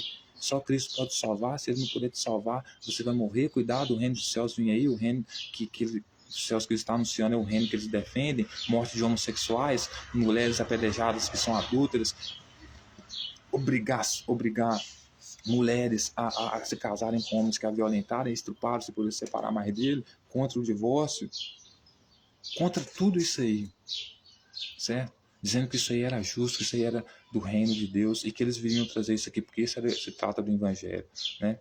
Ou seja, trazendo medo e terror para as pessoas, né? Então, eles eram perseguidos, todo mundo queria prender essa rapaziada, né? Não é diferente do movimento de extrema-direita hoje, inclusive dos bolsonaristas aqui no Brasil. Ninguém aguenta mais esse pessoal com Bíblia na mão, pregando, uma mentirada danada, pervertendo as coisas, mudando as coisas. Então, o pessoal expulsou ele, apedrejou ele, chamou a multidão, apedrejou Paulo, expulsou ele da cidade porque jogando o corpo dele para fora da cidade, pensando que ele estava morto, né? Aí vieram os discípulos, né, que entraram na cidade no dia seguinte e pegaram Paulo, né? Aí eles saíram por ali falando as coisas que haviam acontecido com eles, etc e tal. Aí o texto vai falar sobre a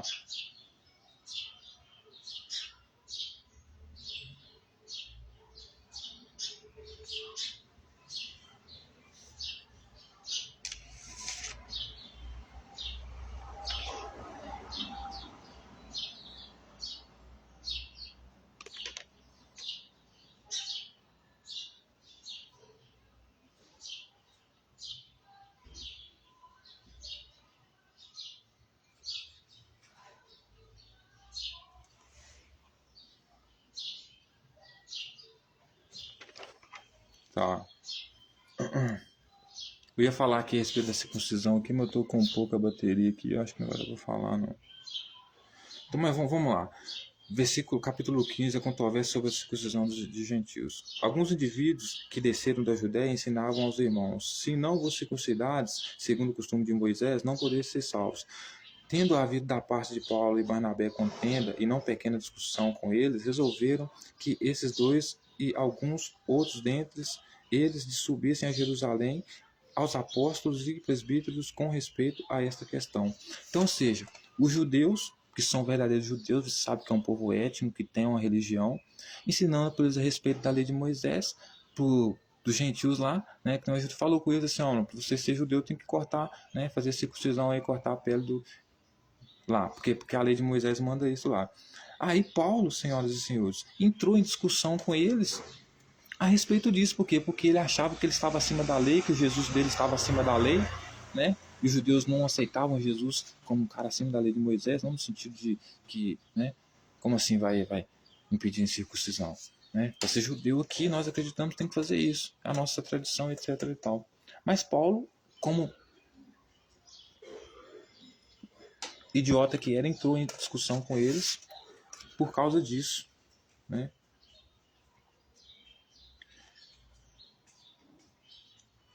Então, os judeus falam com eles: para vocês serem salvos, ou seja, para vocês fazerem parte da nossa tropa também, vocês precisam ser circuncidados, né? Aí, tendo havido da parte de Paulo e Barnabé contenda, ou seja, eles tinham discutido, Paulo e Barnabé haviam discutido, né?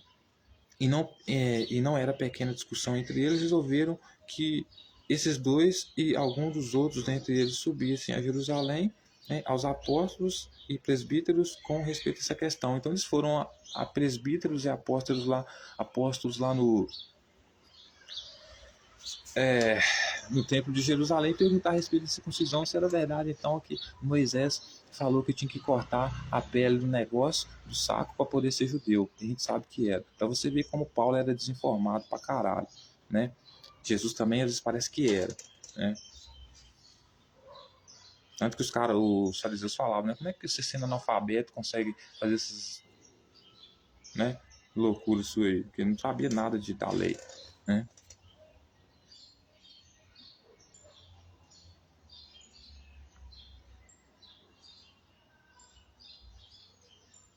Aí vai dizer assim, né?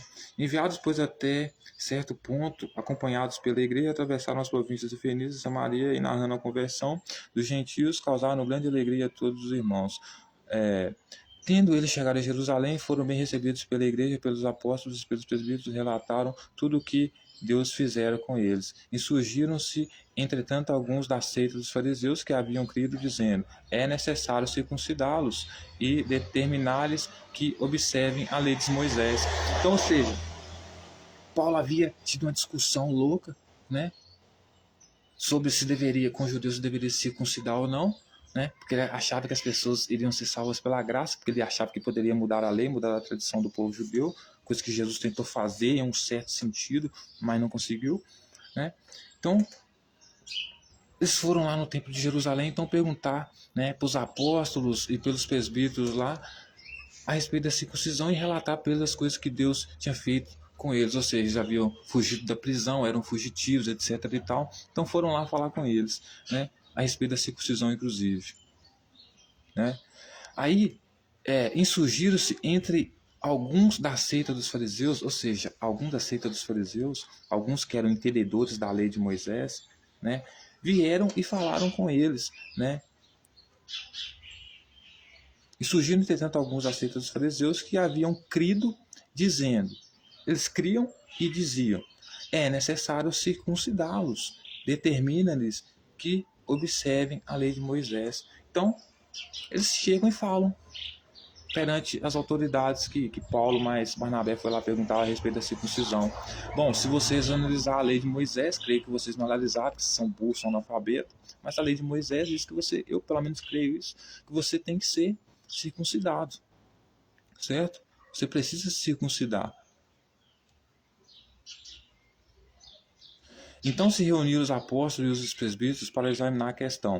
Havendo grande debate, Pedro tomou a palavra e disse: irmãos, sabeis que desde há muito Deus me escolheu dentre vós para que, por intermédio, ouvissem os gentios a palavra do Evangelho e crescessem. Ora, Deus reconhece os corações e de Deus testemunho, conhecendo o Espírito Santo, e Ele, como também a nós nos concederá. E não estabeleceu distinção alguma entre nós e eles, purificando-lhes pela fé e os corações. Agora, pois, por que tentais a Deus, pondo sob o serviço dos discípulos em julgo que nem nossos pais puderam suportar, nem nós, mas cremos que fomos salvos pela graça do Senhor Jesus Cristo, como também aqueles o foram. Então, senhoras e senhores, Pedro vai, né? Vai dizer para eles, estão lá debatendo a questão, vendo se precisa circuncidar ou não, analisando lá a Torá, ver o que diz a lei de Moisés, né? Então estão lá. Aí, vendo um grande debate entre eles lá, tomou Pedro a palavra, dizendo para eles: irmãos, sabeis que desde muito Deus me escolheu dentre vós. Aí, veja bem, quem disse que Deus escolheu Pedro dentre eles, né? Quem disse, né? Você só tinha, né, personalidades ali, né, autoridades legítimas ali que estavam ali, porque inclusive Roma concordava que elas estavam ali, né, que era o verdadeiro Deus que tinha um poder ali, né? Então ele vai dizer que Deus escolheu ele entre os que estavam ali para que por intermédio ouvissem os gentios a palavra do evangelho e crescessem, né? Ou seja, ouvissem a palavra a respeito do reino que ele vinha trazendo, que pertenciam ao evangelho, né, e crescessem. Ora, que Deus conhece os corações e lhe deu testemunho. Ora, Deus que lhe conhece os corações e deu testemunho, conhecendo o Espírito Santo, e eles como também nos concederá. E não estabeleceu distinção alguma entre nós e eles. Então ele diz que eles não precisariam circuncidar porque Deus não fez distinção nenhuma entre nós e eles. Mas é lógico que fez. Porque o povo judaico é um povo, né, religioso, né? É um povo que a gente chama de étnico, né? Tem uma religião. E a religião deles, na tradição deles, tem que, para ser judeu, tem que também, entendeu? Faz parte do rito. Então, como assim você quer fazer parte do rito, Pedro, sem fazer essas questões aqui? Porque o seu Deus te falou que você pode? Então, assim, aí fica difícil, né? Por que ele não veio aqui e falou com nós também? Né? Então, Pedro acreditava que ele poderia ser judeu e tornar outras pessoas judeus simplesmente porque, por causa que elas tinham que ter fé, né? Por causa da fé, Pedro então podia mudar toda a tradição, transformar elas em judeus. Então, por isso que ele arrumava problema com os judeus, né?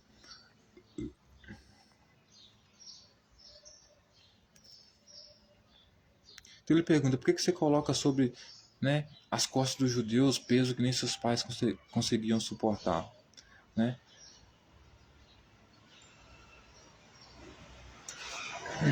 Então, assim, é uma hipocrisia porque, por um lado, eles dizem que estão colocando peso sobre as pessoas que elas não conseguem suportar, e aqui está se referindo basicamente à circuncisão, né?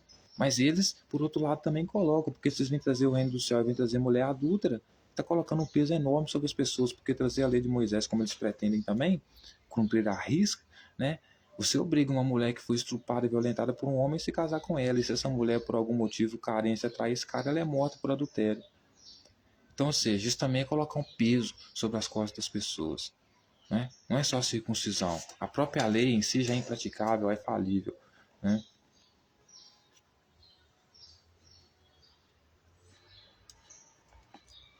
Tá. Mas agora eu vou partir para o final, senhoras e senhores. O que eu quero falar é Paulo e Silas açoitados e presos. Então a gente vai lá para o capítulo 16, que vai dizer assim: aconteceu que indo nós para o lugar de oração, não é isso não.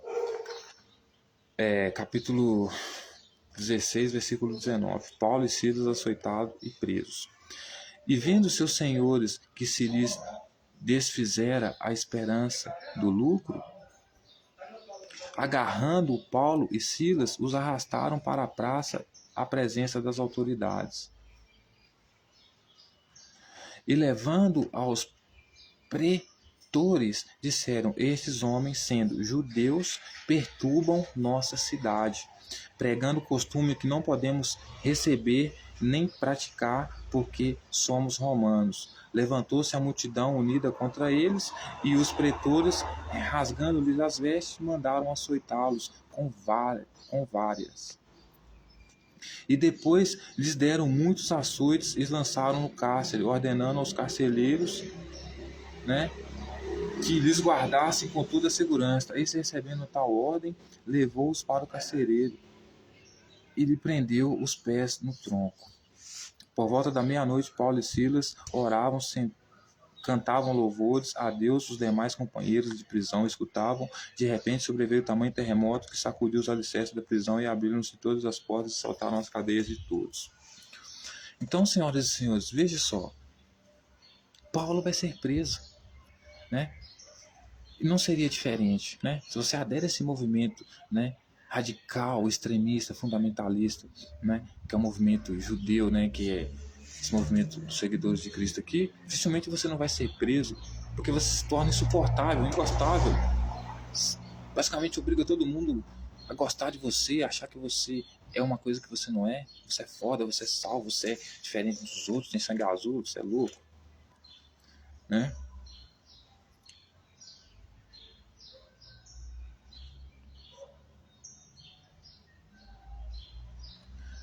Então, vendo os senhores de Paulo, né? Vendo os seus senhores de Paulo, né?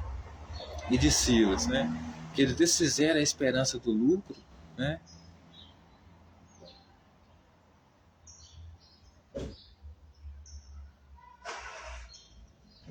Pegaram ele, arrastaram ele para a praça pública, né? Na presença das autoridades e levando os pretores, né, ou seja, as autoridades da Suprema Corte ali romana, né, disseram que eles sendo judeus, né, ou seja, o fato deles estar sendo judeus, eles estavam perturbando a cidade, propagando costume que não podemos receber nem prática porque somos romanos. Então, qual que eram as práticas, principalmente que os judeus propagavam, que os romanos não poderiam seguir porque eram romanos? Uma, matar homossexuais, porque eu já disse, tinha, né, a questão lá da Saturnália, o culto à fertilidade que tinha, era basicamente Sodoma e Gomorra, né? Isso era uma prática romana. Adorar outros deuses não poderia porque era uma prática romana. O judeu, da parte de Jesus que Paulo defendia, não gostava. Matar mulher apedrejada por adultério, isso também Roma não fazia. Tanto que não fez, né, que os fariseus e os escribas, quando levaram a mulher adúltera até Jesus, né, eles levaram até Jesus porque eles queriam acusar Jesus de tentar matar ela ou de dar ordem para matar ela, certo? Ou pelo menos tirar a pedra nela, né? Mas não porque eles queriam matar ela apedrejada. Por quê? Porque quem estava mandando ali era Roma, né? E tanto que a mulher vai falar que depois o que? Eles não condenaram ela, coisa que Jesus a princípio fez, porque ele disse realmente que estava na lei. A lei manda, quando a mulher for pega em adultério, levar até o sacerdote atira a primeira pedra, certo? Então, quando Jesus diz, quem não tem pecado entre vocês atira a primeira pedra, na lógica do que está na lei, está falando o quê? Se algum entre vocês, sacerdote, atira a primeira pedra, que depois o povo atira a segunda, e eu vou tirar, com certeza, né? Então, como eles não condenaram ela, que eram quem poderia condenar, né? Ou seja, não executavam essa lei aí, que era judaica, que Roma não permitia, portanto, Roma que estava dominando, né? Então, essas leis aí eram impraticáveis lá, coisa que Paulo queria trazer, certo? Ou seja, o cara era contra a circuncisão, né? Mas era a favor de matar a mulher adúltera, matar o homossexual, coisa que Roma não ia permitir, não estava permitindo. Então, trazer eles sendo judeus ali, estavam sendo pervertendo as leis, né, romanas. Então, eles estavam perturbando a cidade porque eles estavam sendo judeus, né? Então, eles estavam propagando costumes que não podemos receber nem praticar porque somos romanos. Então, os costumes deles não podiam receber nem praticar. Por quê? Porque eles eram romanos. Eles não eram monoteístas. Eles eram politeístas. Então, eles não podiam seguir a hipocrisia de Moisés de que se alguém te chamar para seguir um Deus diferente de mim, você mata. Mas aí é hipocrisia porque ele chama, né, as pessoas para seguir a religião dele, mas as pessoas vão matar ele, como estão fazendo aqui com Paulo, aqui eles estão errados, né? Então Paulo defende a religião, a lei do reino dos céus, né? Que diz que você tem que pertence a Moisés, você diz que você tem que matar apedrejado uma pessoa que segue, chama você para seguir um Deus diferente do que você segue, que é Yahvé. Mas aí, se um romano, se ele chama um romano para seguir o Deus dele, né? Ameaçando de inferno ainda caso não aceite, aí o romano não pode matá-lo, né? Então, ele estava propagando costumes que eles não poderiam receber porque eles eram romanos. Eles eram romanos, adoravam vários deuses, não adoravam só Yahvé, certo? Nem haverá, nem conhecia Yahvé, nem adorava Yahvé, né? Então, essas pessoas, senhoras e senhores, de extrema direita que resiste há milênios, porque são todos da mesma forma, são contra as instituições, contra as autoridades legítimas, né, tentam perverter a ordem social, né, são na sua maioria fundamentalistas, extremistas, religiosos, radicais, né. Então, por todo lugar que essas pessoas passam, elas são presas. E porque elas são presas e mortas, porque elas são o caos na sociedade, elas falam que errado são as outras pessoas que perseguem elas. Elas perseguem, mas elas dizem que elas são perseguidas, né? Então o texto vai dizer que levantou-se a multidão unida contra eles, e os pretores, ou seja, as autoridades, como se fossem os fariseus romanos, né? Os intérpretes da lei, os pessoal da jurisdição, né? Da área jurídica, levantou, né? Então levantou-se a multidão unida contra eles, e os pretores, rasgando-lhes as vestes e mandando açoitá-los com varas. Então, ou seja, o movimento de Jesus, esse seguidor radical de Jesus, esses judeus radicais, seguidores de Jesus, eram pessoas, senhoras e senhores. Enquanto Paulo fazia parte também, eram pessoas, né? Que o quê? Elas sempre estavam sendo presas, açoitadas, castigadas por causa do seu comportamento inadequado, inaceitável na sociedade, né? Tentar impedir as pessoas de viver a vida delas normalmente, querendo que as pessoas vivessem a vida como eles querem, né? Acusando todo mundo de pecador, vinculando todo mundo à religião deles. Então, ou seja, se eu sou romano, o que eu tenho a ver com pecado? O que eu tenho a ver com pecado? O que eu tenho a ver com Messias, com Cristo, aceitar ele para ser salvo? O que eu tenho a ver com isso, Paulo? Vai se fuder. É a mesma coisa que o brasileiro deveria falar para os Estados Unidos, que é o país cristão. Vai se fuder, o que eu tenho a ver com o reino dos céus, cara? Né? Eu tenho o reino dos céus meu, mas é o reino dos céus brasileiro, não o reino do céu cristão, ou judaico, ou islâmico. O nosso Deus aqui é a Suprema Corte nossa. Não tem nada a ver com... Certo?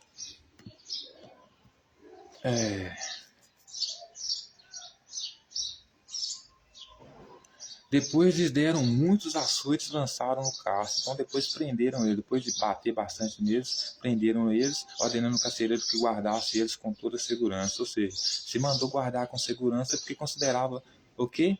Perigoso. Se mandou colocar tornozeleira no pé, por quê? É porque é perigoso. É ou não é?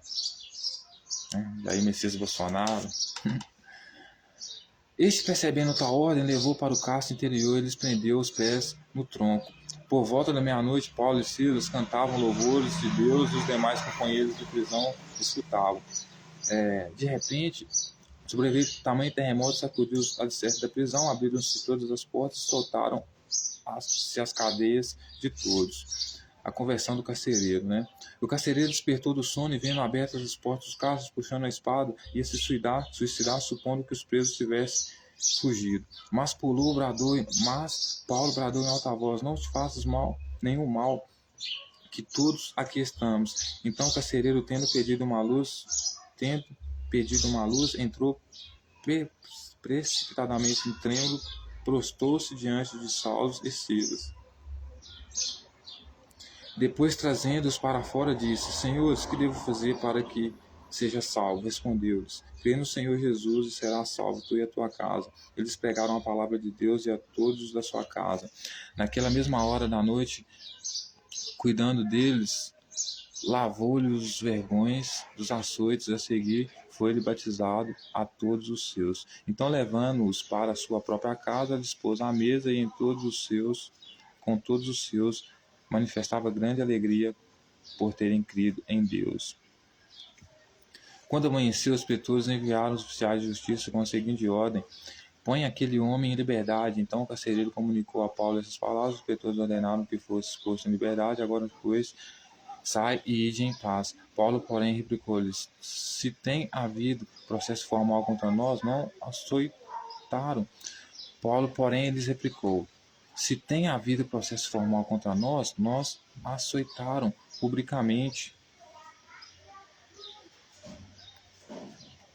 Quer dizer, sem ter havido processo formal contra nós, açoitaram-nos publicamente e nos recolheram ao cárcere, sendo cidadãos romanos. Querem agora, as ocultos, lançar-nos fora. Não será assim, pelo contrário, venham eles e pessoalmente nos ponham em liberdade. Os oficiais de justiça comunicaram isso aos pretores e estes ficaram possuídos de temor quando souberam que se tratavam de cidadãos romanos. Então foram ter com eles e pedindo desculpa, revelando-lhes a prisão, rogaram que relevando-lhes a prisão, rogaram que se retirassem da cidade. Tendo se retirado do cárcere, dirigiram-se à casa de Lídia e, vendo os irmãos, o confortaram. Então, o partiram. Então, veja bem que interessante, senhoras e senhores.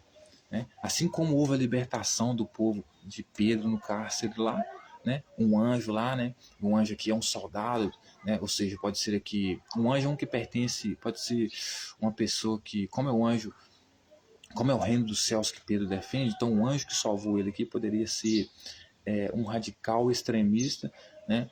Que faz parte talvez da luta armada que defende o reino dos céus, que talvez entrou no cárcere lá e tirou ele. Então, no caso de Paulo aqui, teve um grande terremoto, as celas se abriram, né? Aí o soldado estava lá, estava dormindo, né?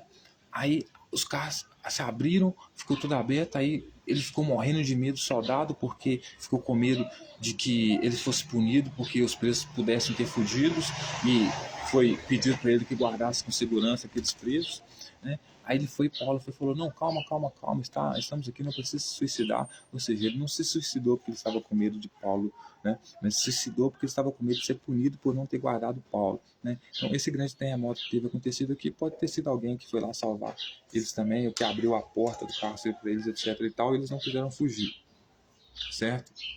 Então, vai dizer que o carcereiro, sei lá, meio que viu uma luz lá, talvez ficou com tanto medo que começou a ter alucinação lá, né? Aí o texto vai dizer que o fato de não ter acontecido nada com ele, Paulo conseguiu converter ele, né, à religião dele, né, ao Deus dele, a crer nele, né. Aí depois o texto vai dizer que na mesma hora, na noite, cuidando, levou-os água nas açoites. Então, naquela mesma hora da noite, cuidando deles, lavou-os os vergões dos açoites. Então, o soldado foi, lavou lá as feridas deles, os açoites, e levou ele para casa, colocando ele na mesa para comer, né? E se alegrando porque ele tinha crido em Deus. Aí, quando amanheceu, veja bem, os pretores, ou seja, os juristas, poderiam chamar assim, os fariseus, se fosse na corte no céu judaico, enviaram os oficiais de justiça com a seguinte ordem: põe aqueles homens em liberdade. Então, como é a corte romana aqui, eu poderia chamar de anjos também, certo? Anjos do Império Romano. Tá? Mas aqui eu vou chamar de oficiais mesmo, porque anjos também é oficial, certo? Então eles foram lá, né, dar liberdade para os homens lá, para Paulo e etc. Tá? Então o carcereiro comunicou a Paulo essas palavras. Os pretores ordenaram que fosse liberdade. Agora, pois, sai e ide em paz. Então o carcereiro foi e falou com Paulo: ô Paulo, então saiu uma ordem aí, judicial aí, você está liberado, você pode sair. Então sai aqui, pode sair, pode ir em paz. Certo? Paulo, porém, replicou-lhe. Replicou para quem? Para o carcereiro: sem ter havido processo formal contra nós, nos açoitaram publicamente e nos recolheram ao cárcere, sendo cidadãos romanos. Então Paulo vai falar que não teve motivo para prender ele, porque eles prenderam ele sem motivo nenhum, levaram ele preso sem processo formal, ele não passou por um julgamento, mesmo assim levaram ele preso, mesmo ele sendo cidadão romano. Querem agora as ocultas lançar-nos fora.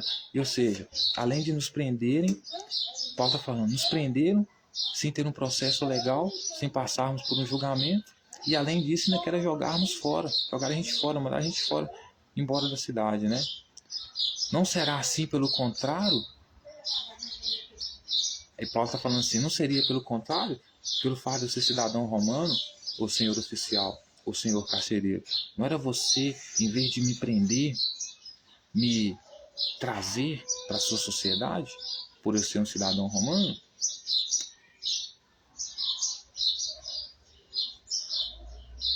Então não seria assim, né, que vocês viessem e colocassem nós em liberdade por sermos, né, cidadãos romanos? Aí veja bem o texto, ó. Os oficiais de justiça comunicaram isso aos pretores, e estes ficaram possuídos de temor quando souberam que se tratavam de cidadãos romanos. Então, Os oficiais de justiça comunicaram isso aos pretores, né? Os oficiais de justiça que foram lá falar com Paulo que ele estava liberto, né? Ouvir Paulo falar que eles eram cidadãos romanos e que estavam, além de prender eles sem um processo legal, ele estava querendo expulsar eles da cidade, né? O texto vai dizer que os oficiais comunicaram isso às autoridades romanas, né? A Saturno, comunicaram a mim, Satanás, prazer, né? E isso vai dizer que eles ficaram possuídos de temor quando souberam que se tratavam de cidadãos romanos. Então, ou seja, as autoridades romanas ficaram com medo porque se tratava de cidadãos romanos. E romano não gosta de mandar o romano embora, não gosta de tratar romano mal, né? Então foram ter com eles e eles pediram desculpas. Então os oficiais foram lá, né? Ao saberem que eles eram cidadãos romanos, ficaram com medo, né? Porque não tratavam cidadãos romanos assim, e pediram desculpa para eles.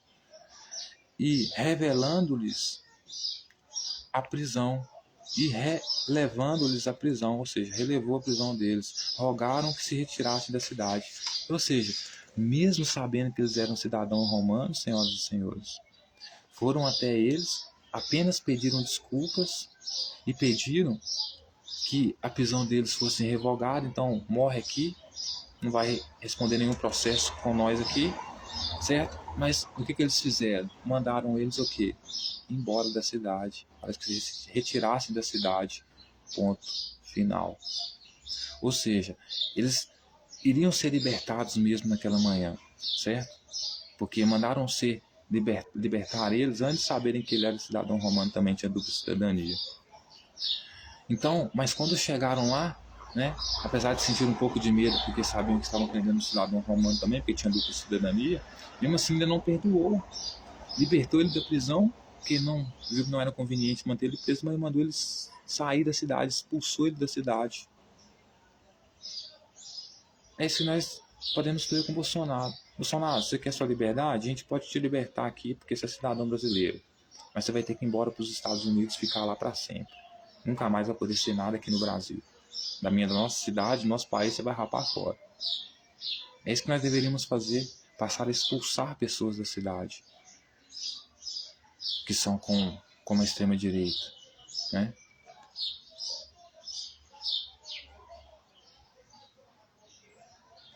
Então, rogaram-lhe, senhoras e senhores, ou seja, rogaram-lhe, pediram com muita vontade, estou te rogando para que eles saíssem da cidade. Por quê? Porque essas pessoas, esse movimento seguidor de Cristo, extremista, como o movimento do Jair Messias Bolsonaro hoje, que é a mesma coisa, age da mesma forma, eram pessoas extremamente loucas, insuportáveis aonde chegavam. Opressoras, manipuladoras, enganadoras, querendo que todos tivessem elas como salvadoras, como diferentes de todos, que acreditassem no que elas acreditavam, vinculando todas as pessoas, dependendo da diversidade que elas vivessem, as suas crenças, portanto tornando até romanos pecadores, porque eles viviam pregando o evangelho, né? O que romano tem a ver com pecado, né? Então pediu rogou, mano, para que eles fossem embora da cidade, né? Aí, tendo-se retirado do cárcere, dirigiram-se para a casa de Lídia, e vendo os irmãos, os confortaram. Então partiram. Então meteram o pé, foram expulsos da cidade, foram presos e foram expulsos da cidade. Porque é isso que acontece com todas as pessoas que aderem a esse movimento radical, extremista, do qual Jesus fazia parte, que é o pessoal que vem trazer o reino dos céus, a guerra santa, o reino de Deus. Todas essas pessoas, quando elas chegam num ambiente saudável, lúcido, elas são expulsas imediatamente, quando não são presas ou mortas.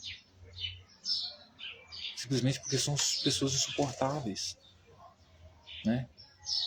Então, eu termino a minha mensagem aqui dizendo que esses movimentos de extrema-direita, eles são sempre a mesma coisa, né? É um movimento que defende muito a meritocracia, além de tudo, além de ser fundamentalista, radical, religioso, extremista, né? é um movimento que defende muito o capitalismo, né? E o que o capitalismo gera? O capitalismo, ele gera uma sociedade de feudalistas, de ricos, que por sua vez constroem grandes monopólios, que por sua vez mandam na sociedade. Não é assim que funciona a sociedade. A Suprema Corte tem que estar acima desses super ricos, né? Por quê? Porque o que funciona, senhoras e senhores, é o socialismo. Pense no mundo, tá? Pense no mundo como uma pequena cidade, né? Você promove um capitalismo numa pequena cidade. Tem pessoas ali que vão ter capacidade de competir, tem pessoas que não vão ter. Aquelas pessoas que não tiverem capacidade de competir estarão jogadas à própria sorte. Passarão fome e, por sua vez, terão que roubar e matar para comer.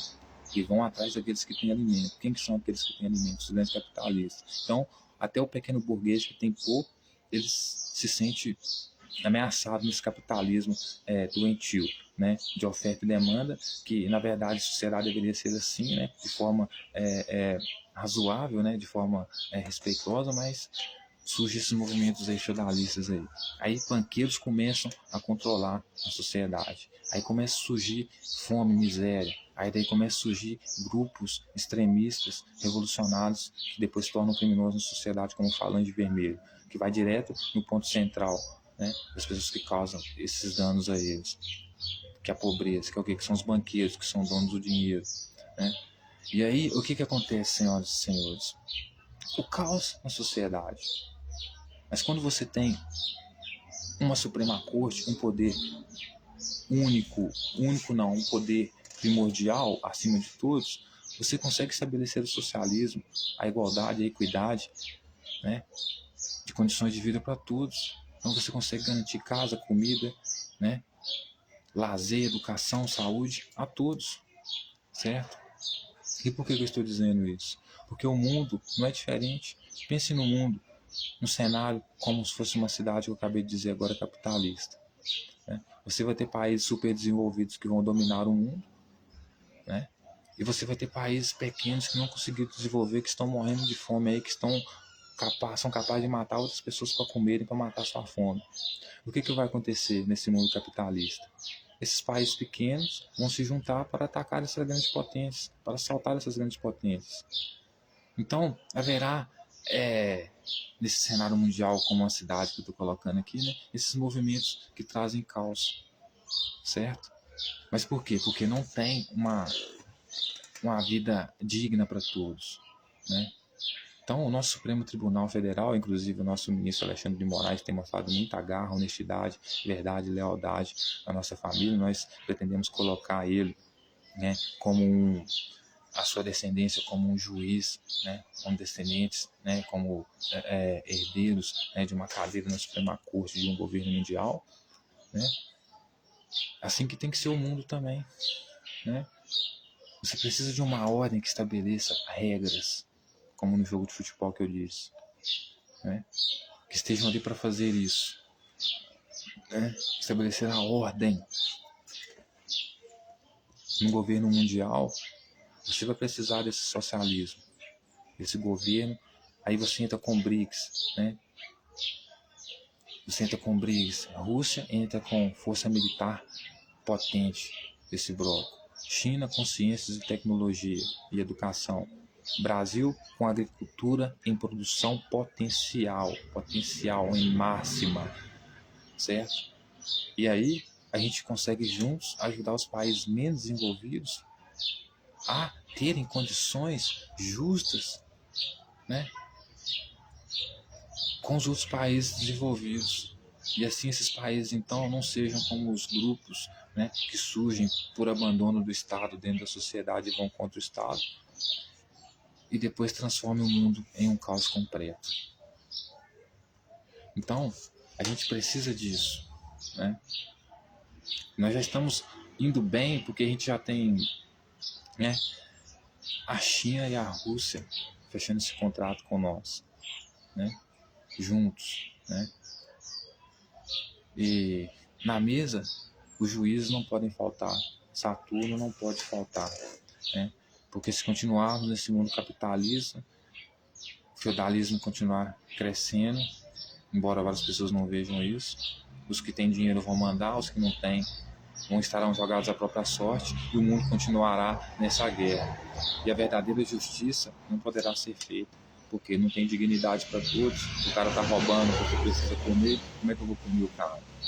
Mas depois que todos tiverem uma vida digna, equidade, né, igualdade em todos os sentidos, aí eu posso punir aqueles que realmente são maus, porque quando se tem tudo e mesmo assim se age de forma, né, maldosa, né, aí sim eu posso exercer justiça, porque como um pai que a Suprema Corte é, como um pai que o governo mundial vai ser, né, ele vai fazer com que você tenha todos os seus direitos garantidos, certo?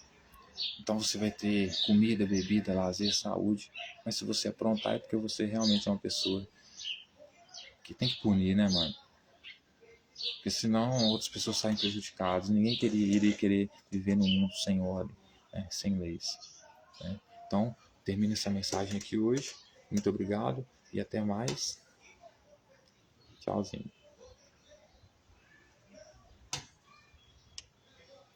Lembre-se, a Suprema Corte está sempre no topo.